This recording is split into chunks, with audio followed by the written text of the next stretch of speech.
United States and Israel launched coordinated strikes on Iraq. The United States military began major combat operations in Iran. जैसा कि आप सब जानते ही होंगे कि अमेरिका और इसराइल ने मिलकर जॉइंटली ईरान पर अटैक कर दिया है, जिसे अमेरिकन्स ने ऑपरेशन एपिक फ्यूरी जबकि इसराइल ने लायंस रोर यानी शेर की धाड़ का नाम दिया है। और दोनों मुल्कों की तरफ से ये पैगाम दिए गए हैं कि ये ऑपरेशन कई दिनों तक या चंद हफ्तों तक भी चलता रह सकता है, जिसकी वजह से ये तो साफ़ है कि मिडिल ईस्ट से फ़िलहाल कोई अच्छी खबर नहीं आनी। इस ऑपरेशन के तहत ईरान में मल्टीपल जगहों पर अटैक किया गया था, जिसके तहत अब तक ईरान का बहुत सारा जानी नुकसान हो चुका है। अब तक की इतलात के मुताबिक 201 लोग मारे जा चुके हैं। शायद अब इससे यानी जिस वक्त मैं ये वीडियो रिकॉर्ड कर रहा हूँ इस वक्त ये डेथ टोल है, लेकिन जब मैं अपलोड करूँगा तब शायद डेथ टोल इससे भी बढ़ चुका होगा। और ज़ख्मियों की तादाद की बात करें तो 800 से ज़्यादा लोग ज़ख्मी हैं। ईरान के टॉप मिलिट्री बरास को भी एलिमिनेट किया गया है। ईरानियन सिक्योरिटी काउंसिल के सेक्रेटरी को एलिमिनेट किया गया, डिफेंस मिनिस्टर को भी एलिमिनेट किया गया और IRGC के जो हेड थे, कमांडिंग ऑफिसर थे, उसको भी एलिमिनेट किया गया है, शहीद किया गया है। अब IRGC के हेड अहमद वहीदी मुकर्रर किए गए हैं। लेकिन ईरान का जो सबसे बड़ा नुकसान हुआ है, जैसा कि आप जानते ही होंगे, वो उनका लीडर, सुप्रीम लीडर आयतुल्लाह खामनाई है, जिन्हें उनके ख़ानदान समेत उनके बेटे, बहू और पोते समेत शहीद किया गया है। अगर ईरान में कनेक्टिविटी की बात करें तो इंटरनेट को कंप्लीट ब्लैकआउट नहीं किया गया, लेकिन बहुत हद तक उसको रेस्ट्रिक्ट किया जा चुका है। जहां तक मैं अभी देख रहा हूं कि ईरान ने इसराइल पर एक बहुत बड़ा हमला कर दिया है, एक और बहुत बड़ा हमला कर दिया है, जबकि ईरान ने इसराइल पर पहला जो हमला किया था उसमें ड्रोन्स और मिसाइल्स दागे थे, जिन्होंने तेल अवीव और हैफा में बहुत बड़ा नुकसान पहुंचाया था। अमेरिका की 27 बेसेस को भी टारगेट किया था और एसेट्स को भी टारगेट किया था। तकरीबन ईरान ने मिडिल ईस्ट के हर उस कंट्री को टारगेट किया था जहां पर अमेरिकन एसेट्स और बेसेस मौजूद थीं, सिवाय ओमान के।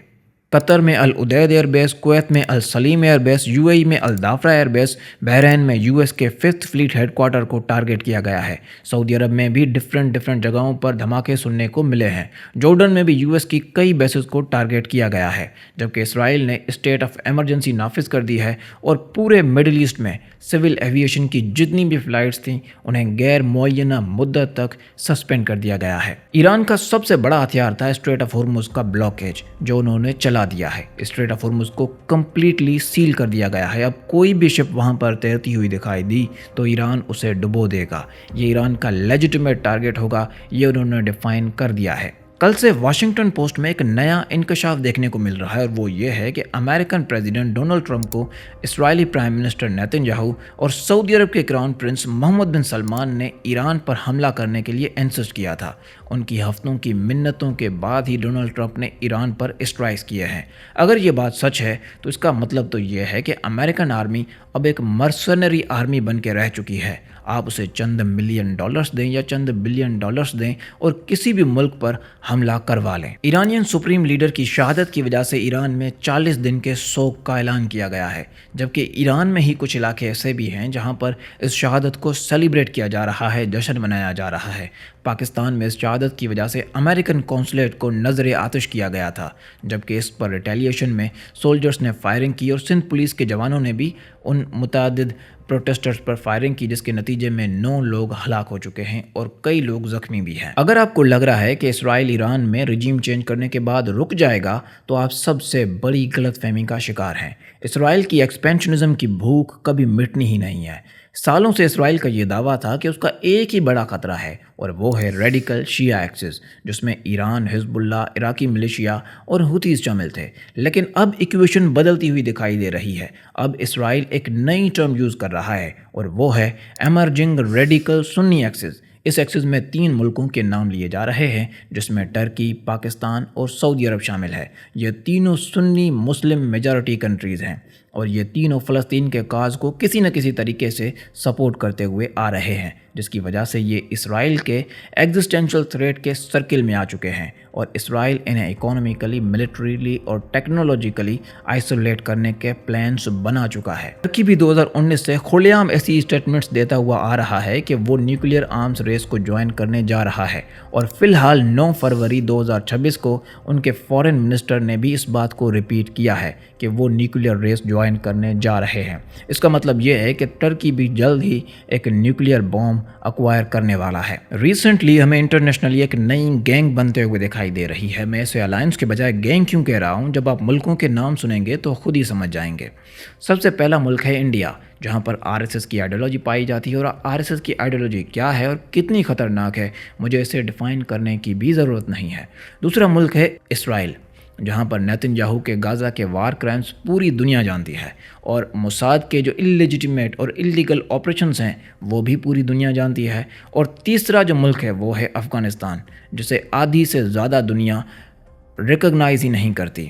اب یہ تینوں کنٹریز مل کیوں رہے ہیں؟ اس کا سب سے بڑا ریزن ہے پاکستان اور سعودی عربیہ۔ آپ کو یاد ہی ہوگا کہ پچھلے سال پاکستان اور سعودی عربیہ کے بیچ ایک اسٹریٹجک میوچول ڈیفنس ایگریمنٹ ہوا تھا، جس میں ایک نیٹو اسٹائل آرٹیکل بھی ایڈ کیا گیا تھا کہ کسی بھی ملک پر حملہ ہوگا تو دونوں کنٹریز مل کر ڈیفینڈ کریں گے۔ تو اس سے پاکستان نے سعودی عربیہ کو ایک نیوکلیئر ڈیٹرنس بھی پرووائڈ کی تھی۔ اب آپ ذرا جغرافیکلی میپ دیکھیں گے تو سعودی عرب اور اسرائیل کے بیچ میں صرف 16 کلومیٹر کا میری ٹائم راستہ ہے۔ تو اس کا مطلب یہ ہے کہ پاکستان نے جو اپنے نیوکلیئر آرمز ہیں وہ اسرائیل کے بارڈر تک پھیلا رکھی ہیں۔ تو پاکستان کے اس موو کو کاؤنٹر کرنے کے لیے اسرائیل انڈیا سے اور افغانستان سے کوآپریٹ کر رہا ہے، اور انڈیا کو advanced air defence system provide کر رہا ہے، اور افغانستان میں نئی انویسٹمنٹ کرنے کے پلانس بنا رہا ہے۔ تو مطلب یہ ہے کہ پاکستان کو دونوں طرف سے اسرائیل نے گھیرنے کے پلانس بنا رکھے ہیں۔ آپ یوں سمجھیں کہ اسرائیل نے اپنی اگلی جنگوں کے حریف خود ہی منتخب کر لیے ہیں۔ آج دنیا گیم آف تھرونز بن چکی ہے، انٹرنیشنل آرڈر کولیپس کر چکا ہے، صرف ایک ہی آرڈر باقی رہا ہے، اور وہ ہے مائٹ از رائٹ۔ اور یہ آرڈر تب تک چلتا رہے گا جب تک کوئی نیا ورلڈ آرڈر نہیں آتا یا ایک گلوبل لیول پر ری الائنمنٹ نہیں ہوتی، یعنی کہ کئی کنٹریز مل کر ایک الائنمنٹ نہیں بنا لیتے نیٹو کی طرح۔ فار ایگزامپل جس طرح نیٹو ہے ویسے ہی ایسٹرن سائڈ میں، ساؤتھ ایشیا سائڈ میں ایک الائنس بن جائے، جیسے کہ China, Russia, Iran, north Korea, Pakistan. اس طرح کا کوئی الائنس جب تک نہیں بنتا تب تک یہ یوں ہی چلتا رہے گا۔ ملتے ہیں نیکسٹ ویڈیو میں نئی ڈیولپمنٹس کے ساتھ، تب تک اپنا اور اپنے پیاروں کا خیال رکھیے۔ اللہ حافظ۔